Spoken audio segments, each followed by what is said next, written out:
Good morning to our super readers out there in Reading World. Today, our text is The Castle on Hester Street. The author is Linda Heller. The illustrator is Boris Kalev. Genre, historical fiction. One day, while Julie was visiting her grandparents, her grandfather said, "Did I ever tell you about my good friend Moe?" You told me about Herschel, the famous astronomer," Julie said with a giggle. "The one who discovered that the moon is a mock top.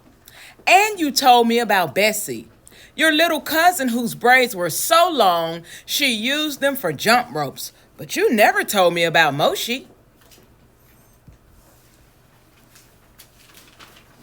"Moshe the goat was from my village in Russia," Julia's grandfather said.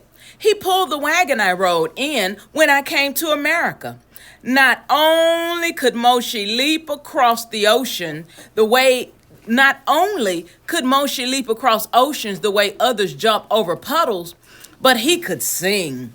We started singing the moment we left Russia. 9,092 miles to go. 9,092 miles to go. After we pass that small patch of snow, we'll have 9,091 miles to go." Julie was about to join in when her grandmother said, "Saul, what are you telling that child?" "A true story, just the way I remember it, Rose dear," Julie's grandfather said. "Moshe's wagon was solid gold. It shone like a shooting star when we flew over the ocean." "That's a story, all right, but it's not true," Julia's grandmother said. "Grandpa came on a boat like I did. It was terrible. Hundreds of families were crowded together. Babies were crying. Bundles were piled over. The boat rocked so much I thought we would drown. But in Russia, life for Jews was very hard. We couldn't live or work where we wanted. Sometimes we were attacked just because we were Jews. We had to leave Russia any way we could."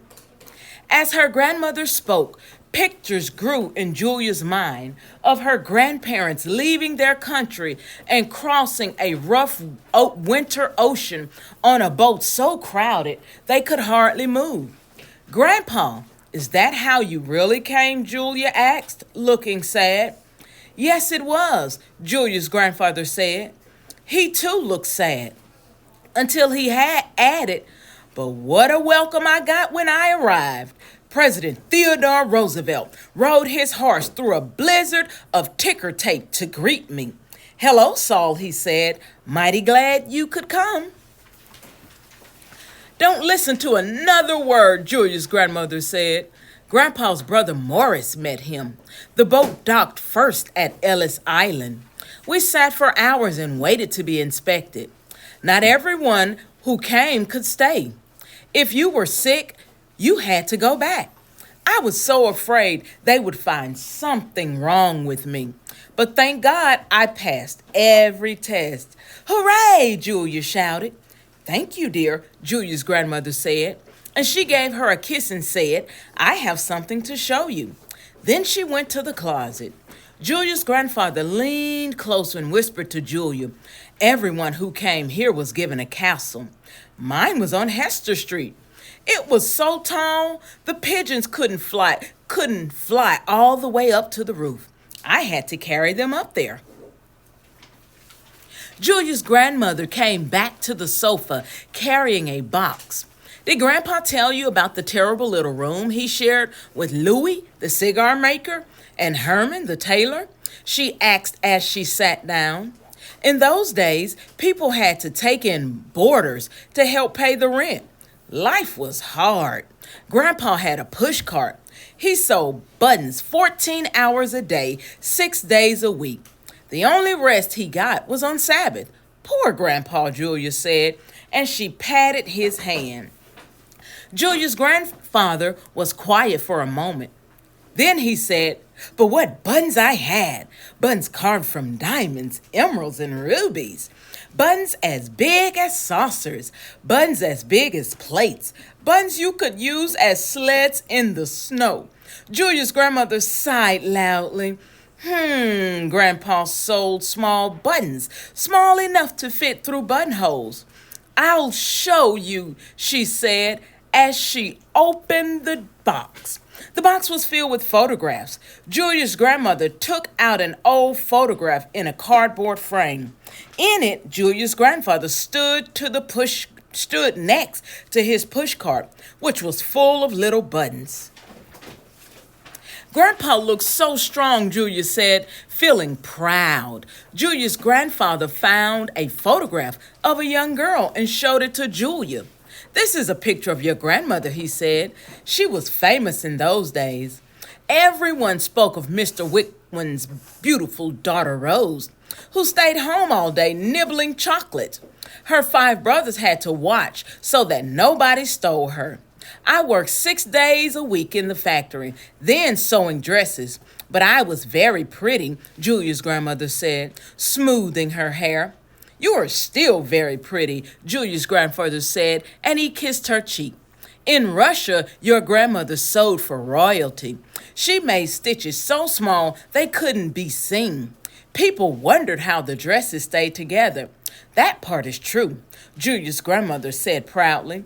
As soon as I met your grandfather, I wanted to marry her. Your grandmother, I wanted to marry her, Julia's grandfather said.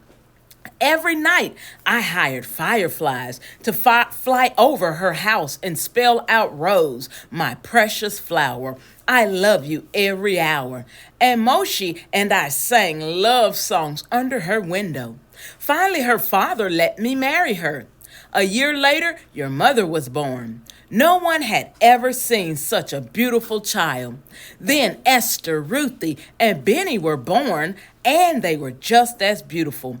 I made them tiny jewel crowns, and they rode through the streets in hand-carved golden baby carriages. Enough is enough, Julia's grandmother said. From now on, I insist that Julia hear only the truth. Grandpa and I had to work even harder to feed all these babies, but we didn't mind. We had something more valuable than jewel crowns and golden baby carriages. We had each other, and we were free to live as we wanted. That's the truth, Rose dear, Julia's grandfather said, and from now on, that's all that will pass through my lips. They sat quietly for a few minutes. Then Julia's grandfather smiled and whispered to Julia, Did I ever tell you about the time Moshe and the goat and I sang for President Wilson? About the author and illustrator. Linda Heller never knew her grandparents, but she heard the story of how they sailed across the Atlantic Ocean from her parents. This inspired Linda to read and visit Ellis Island and write her own story. Linda's other books include Today is the Birthday of the World. Boris Kolkiev was born in St. Petersburg, a big city in Russia. Like the characters in a castle on Hester Street, Boris is also an immigrant. He came to America in 1997 and became an illustrator. Boris now lives in New York City. Author's purpose. Can you help me? Why do you think the author includes both Julia's grandmother's story and her grandfather's story? Let's think about it.